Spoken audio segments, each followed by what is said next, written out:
ভারতের প্রধানমন্ত্রী নরেন্দ্র মোদী বলেছেন, বাংলাদেশের জন্য ই-মেডিকেল ভিসা চালু করবে ভারত। বাংলাদেশের উত্তর পশ্চিমাঞ্চলের মানুষের সুবিধার জন্য রংপুরে একটি নতুন সহকারী হাই কমিশন খোলার উদ্যোগ নেওয়া হয়েছে। ভারতের বৃহত্তম উন্নয়ন অংশীদার বাংলাদেশ। আমরা বাংলাদেশের সঙ্গে সম্পর্কের সর্বোচ্চ অগ্রাধিকার দেই।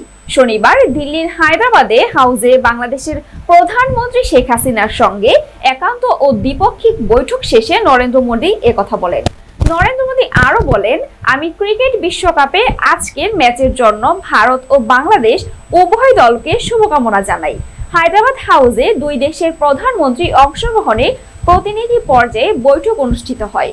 2 দিনের রাষ্ট্রীয় সফরে বর্তমানে দিল্লিতে অবস্থান করছে প্রধানমন্ত্রী শেখ হাসিনা।